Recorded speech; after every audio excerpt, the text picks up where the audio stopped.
Hey, what's up mga ka-idol? Dito na naman kami, ang Ilocano Kiel.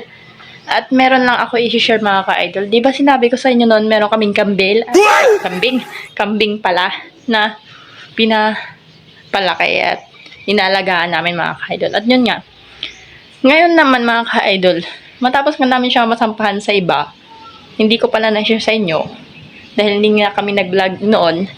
Ngayon, papakita ko sa inyo na meron na siyang mga anak mga ka-idol, dalawa. Babae tsaka lalaki mga ka-idol.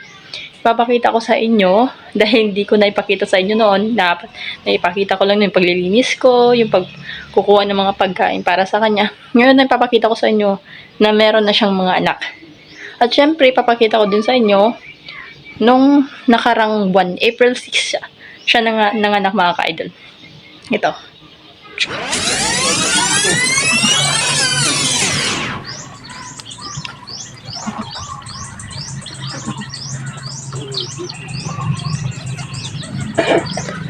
Ba't tamati nga di kalman yung nagra?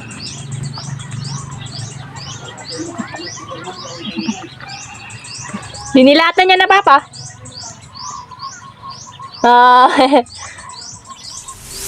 At yun nga, ngayon, pupuntahan natin yung kambing namin. Bali, 5 buwan na, mga ka-idol. At ngayon naman, pinakapasampan na naman namin siya para magbuntis ulit. Tara na mga ka-idol. At eto na nga siya mga ka-idol. Dalawa. Ito yung babae. Ito naman yung lalaki na yung kambing na anak ni Mikay. Hi, Mikay! Aray! Ito siya mga ka-idol. Dalawa po sila. Mga bangad.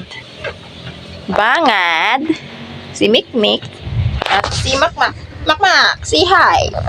Oh, say hi! Hello! Hello! Mikay! At si... Uy, Makmak! Makmak! Yan, si Makmak. Ayun naman, si Mikmik! Ne! Asan yung ulo mo? Ayun pala yung ulo niya. Hi! Hi! Mikmik! Hello! At yun naman si Makmak. Makmak!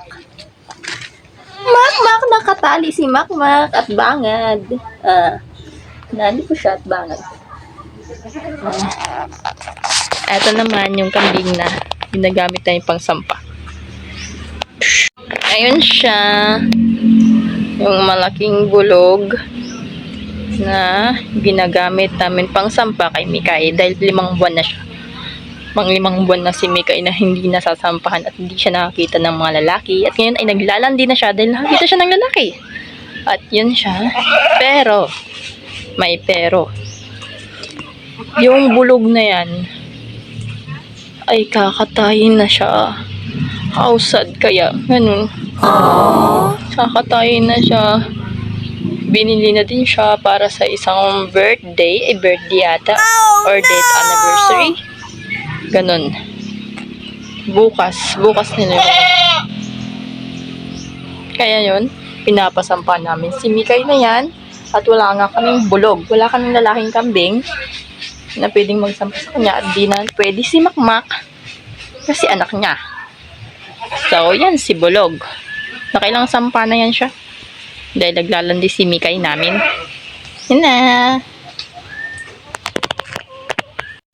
Yun lang. At share ko lang sa inyo yung naging ng aming kambing.